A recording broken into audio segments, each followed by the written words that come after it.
បងប្អូនឃើញអីគេថ្លៃអត់ខុសគ្នាអត់នេះ158 147កន្លះគីឡូខុសគ្នា11គីឡូចឹងនិយាយថាអត់មានរូបអីផ្សេងក្រៅពីរូបហ្នឹងទេព្រោះអត់ដែលបានថតរូបទេនេះរូបអត់មានអ្នកថតឲ្យថ្មីអីអត់សូវបានដើរតាណាចឹងណាហើយបងប្អូនមើលនេះខ្ញុំហើយកើគឺប៉ិនគ្នាហ្មងខ្ញុំចង់ធំជាងគាត់ទៀតហ្នឹងហើយជាមូលហេតុដែលខ្ញុំសម្រេចចិត្តស្បកគីឡូកៅអៅចាស់ស្លៀកលេងត្រូវអស់ហ្មងគឺត្រូវតែទិញកៅអៅថ្មីរហូតនិយាយរួមពិបាកហើយខ្ញុំ10ឆ្នាំមកនេះគឺខ្ញុំរស់នៅភាពធាត់ជាមួយនឹងអាភាពធាត់ហ្នឹងបងប្អូនមើលតែរូបនេះអត់ដឹងហើយឡើងបឿហ្មងហើយមនុស្សតែកាលណាធ្លាប់គីឡូធំហើយមកទូចហើយធំគឺសាច់យាអញ្ចឹងខ្ញុំឃើញជាក់ស្ដែងខ្ញុំហងៃសាច់ខ្ញុំយាមែនវាអត់ហាប់ទេព្រោះយើងអត់ហាត់ប្រាណណាហើយគីឡូប៉ុនខ្ញុំបើសិនជាសាច់បើយើងហាត់ប្រាណប្រហែលជាវាសាច់ហាត់ជាងហ្នឹងហើយវាអាចនឹងអស់ខ្លាញ់តែដល់ពេលយើងគីឡូ47 7កន្លះហ្នឹង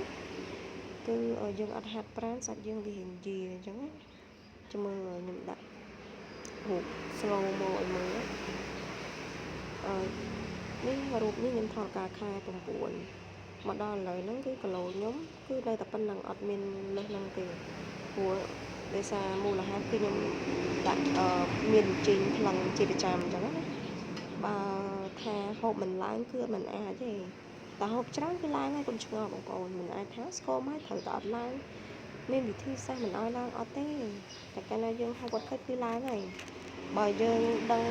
ថាខ្លួនឯងឡើងយើងត្រូវព្យាយាមធ្វើម៉េចឲ្យយើងទាបគីឡូយើងចុះមកវិញហើយបងប្អូនមើលរូប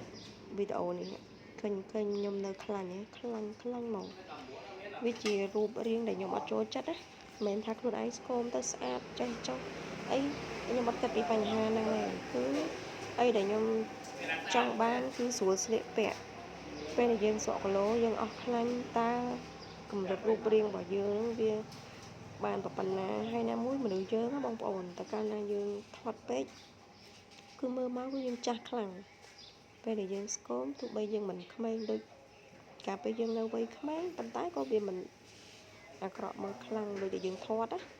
អញ្ចឹងសម្រាប់ខ្ញុំគឺខ្ញុំដឹងខ្លួនឯងគឺសប្បាយចិត្តច្រើនដោយសារយើងស្រួលស្លៀកពាក់